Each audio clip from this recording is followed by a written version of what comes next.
মন খারাপ সবার জন্য হয় না, যার জন্য হয় তারাই তো বুঝে না। কথা বললে হয়তো মায়া বাড়ে, তবে কথা না বললে মায়া কিন্তু কমে যায় না। কাউকে মিস করা কতটা যন্ত্রণাদায়ক একমাত্র সেই বোঝে, যে প্রতিনিয়ত প্রতিটা মুহূর্ত তার প্রিয়জনকে মিস করে। জীবনটা আরো সহজ হতো যদি চাইলেই পূর্ণ স্মৃতি জীবন থেকে মুছে ফেলা যেত।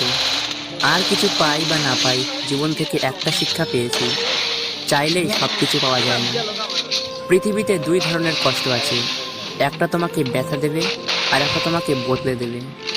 জীবনটা তখনই শীতেল ছিল যখন বুঝতাম না জীবনের মানে, ছুটতাম না স্বপ্নের টানে, কাঁদতাম না আবেগের কারণে। খাবারে বিষ ঢেলে দিলে সেটার চিকিৎসা সম্ভব, কিন্তু কানে একবার বিষ ঢেলে দিলে সেটার চিকিৎসা সম্ভব না। মধ্যবিত্তের জীবনে অনেক চাওয়া লুকিয়ে রাখা একটি শব্দ, থাক লাগবে না। মনের অনুভূতিগুলিকে জোর করে চাপা দেওয়া গেলেও মাঝে মাঝে চোখের জল সব গল্প বুঝিয়ে দেয়। একসাথে কোনোদিন থাকা হবে না জেনেও কিছু মানুষ খুব অল্প সময়ে এতটাই গভীরভাবে ছুঁয়ে যায় যে তাদেরকে পুরো জীবন নিজের বুকের ভেতর আগলে রাখতে ইচ্ছে হয়। কিছু কিছু স্বপ্ন পূরণ হবে না জেনেও কল্পনা করতে ভালো লাগে।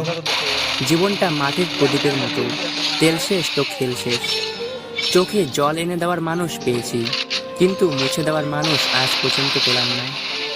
সদ্য ডানা গজানোর আনন্দে পাখিটা ভুলেই গেছে তার এতদূর ওড়া উচিত হয়নি, ফিরতে কষ্ট তো হবেই। ফেসবুক আজব একটা জিনিস, যেখানে অপরিচিত বন্ধুর অভাব নেই, অথচ পরিচিতিরাই ব্লক। শিক্ষক আগে শিক্ষা দেবে তারপর পরীক্ষা নেবে, কিন্তু সময়ই একমাত্র যে আগে পরীক্ষা নেবে তারপর শিক্ষা দেবে। বৃষ্টির সময় প্রত্যেক পাখি কোথাও না কোথাও আশ্রয় খোঁজে, কিন্তু ঈগল মেঘের উপর দিয়ে ওড়ে বৃষ্টিকে এড়িয়ে যায়। সব দুঃখের মূল এই দুনিয়ার প্রতি অত্যাধিক আকর্ষণ।